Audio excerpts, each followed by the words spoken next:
The galaxy had long since forgotten that the small blue star once harbored life to the Unearth interstellar archaeological core.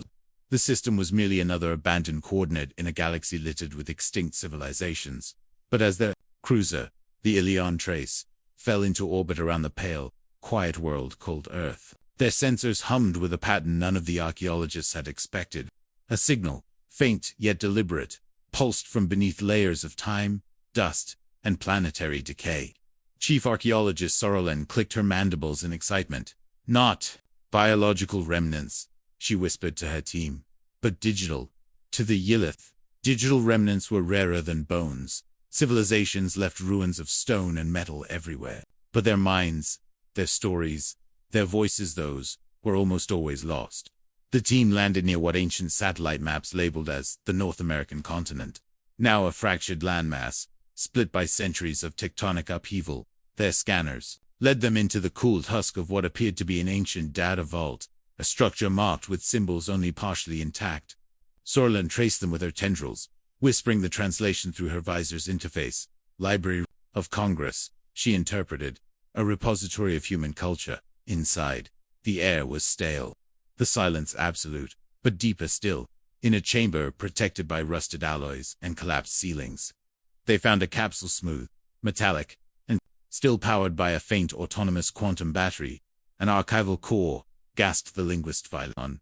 Intact, the team stared at it as though it were a living creature. Inside it lay what humanity had once cared to preserve about itself. Sorolin activated the core. Blue light blossomed into the chamber. Digital whispers flooded their translators, echoing across the ruins of Earth like ghosts, learning to speak again. They had found humanity's digital footprint, and they were about to uncover everything humanity had ever wanted the future to know. Asterisk, as the archival core stabilized, images flickered into holographic clarity. A human face appeared, young, smiling, speaking into a handheld device. I'm uploading this so my grandchildren will know what life was like before the grid went down, the figure said. The Unearth leaned forward, mesmerized. This was no grand proclamation of a dying world, no final testament of a species facing extinction. It was simply a person desperate to be remembered. Thousands of files cascaded. After the first photos, journals, vlogs, digital art, unfiltered commentary on politics, cultures, daily routines, and the utterly mundane details of living. The archaeologists were stunned. Most extinct civilizations preserved only triumphant monuments or sanitized histories, but humans had saved everything. Violent opened a video labeled First Day of School, 1994. A family recorded their child stepping onto an autonomous vehicle. There was joy, nervousness, teasing, and laughter, Sorolin murmured. They feared being forgotten so much that they documented even the smallest transitions. Another file contained a heated debate on climate policy. Another showed recipes for ancient foods: bread, noodles, chocolate cakes. Yet another was simply a cat falling off a couch while attempting to jump. The archaeologists chittered in confusion. What significance does this creature hold? One asked. Perhaps it was a companion species of reverence. Another suggested seriously. But the more the team explored, the more they realized that this messy, chaotic blend of the profound and the trivial was precisely the essence of humanity. The humans had wanted the universe to know not only their greatness, but their flaws, their humor, their insecurities, and their imperfections. They hadn't curated their legacy, they had spilled it across the digital void, raw and unfiltered. And to the archaeologists, that made them incredibly fascinating. Asterisk, eventually, the files shifted in tone. Archived reports, time-stamped news broadcasts, and government memos revealed the worsening global crises that had crept over Earth like a slow tide. Climate systems destabilized and migrations triggered by heat and drought, geopolitical hostilities reigniting. Yet humanity persisted, each step with desperate transparency. One file marked Final Declaration of the Global Network Authority played automatically. A stern leader addressed a fragmented world.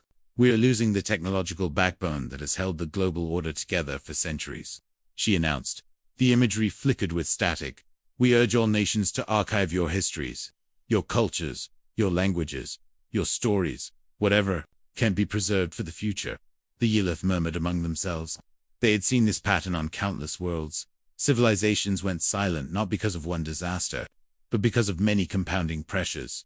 But no species had ever been so determined to leave behind a digital time capsule. Yet humans were contradictory. While some files documented desperate global cooperation, others captured internal disputes, accusations, and fragmentation. It painted a portrait of a species fraying under pressure while trying to hold itself together with strings of hope. Then came the medical reports of the flicker plague, an airborne neurological disruptor that destabilized cognition across generations. The Unearth recognized immediately that the disease was not natural, it was synthetic. A failed experiment in nanomedical repair. Files revealed how the very technology meant to save humanity had accelerated its downfall. One video showed a scientist breaking down in tears. "We tried to help. We tried to make humans stronger," she confessed. "We never meant for this." The archaeologists listened in somber silence.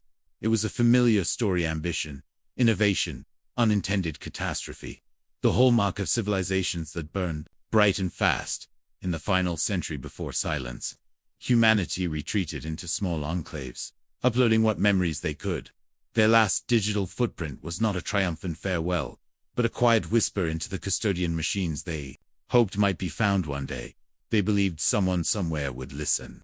Now, across the gulf of millennia, someone finally had. Has the Unearth dug deeper into the data vault, they encountered encrypted files. The encryption resembled an ancient human protocol known as privacy protection. Phelan hesitated. Some of these files seemed personal medical records, private messages, emotional journals, he said quietly. "Do we have the right to explore these?" Sorlin fluttered her frills in contemplation.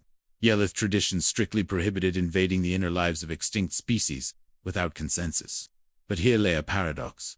The humans had preserved everything, yet they had also protected much of it behind digital locks. The youngest archaeologist, Liren, offered a perspective. "Maybe they expected someone like us to find them," she said. "Why else build a vault meant to survive extinction? Then why encrypt the personal portions?" Phelan countered. "Because even at the end," Liren replied softly, "they still cared about their boundaries." The debate stretched for hours. In the end, Sorlin made a decision that would define the mission. "We will not break what they wish to keep closed," she declared. "We will honor the dignity of a species that can no longer speak for itself." Instead, they focused on what humanity had openly shared: art history, communications, teaching modules, entertainment archives, and collective memoirs. They found digital libraries describing cultures across continents. They found art spanning from prehistoric cave paintings to holographic sculptures projected on city skylines. They found music from ancient symphonies to pulsing electronic rhythms meant to vibrate through crowds. They found love letters, poems, jokes, confessions, and dreams scattered through public domains. The Unearth were overwhelmed. No extinct civilization had ever left behind such a complete emotional spectrum. Humanity had poured its soul into the digital realm, and now the archaeologists were cradling it gently, mindful not to break the fragile memory of a vanished people. After months of study, the Unearth prepared their final report for the Galactic Archive. Sorlin stood before the assembled council, projecting holograms of Earth's landscapes, human faces, artistic expressions, and snippets of their digital voice. "This species," she began, "was extraordinary not because they were perfect, but because they documented their imperfections without shame." She explained how humanity had argued with itself, dreamed wildly, feared deeply, laughed loudly, and loved fiercely. She spoke of their technological triumphs and disasters, of their attempts to fix what they broke, and of their determination to preserve their memory even as time erased their bodies. And finally, she said the words that would enter the canon of galactic civilization. "Humanity lives," she declared, "because they wanted to be remembered." The council voted unanimously to induct Earth's digital archive into the Galactic Memory Nexus. For the first time in millions of years, humanity was no longer silent. Their digital footprint now echoed across star systems, studied by species who would never meet them but would understand them intimately. Children on distant worlds would learn about humans, their art, their struggle, their humor, perhaps even laugh at the strange creature called a cat that humans had adored so dearly. Sorlin returned to the Ilion trace, feeling a rare swell of emotion. Humans had vanished, but their voice would guide generations of civilizations to come. Liren looked up at the hologram of Earth floating above the console. "Do you think they knew someone would find them?" she asked. Sorlin clicked her mandibles softly. "I think," she replied, "they hoped, and hope," she realized, was the one artifact humans had truly mastered. Long after their last breath, long after their last structure crumbled, long After their sun dimmed in cosmic obscurity, humanity still reached across the stars with a whisper that simply said, "We were here."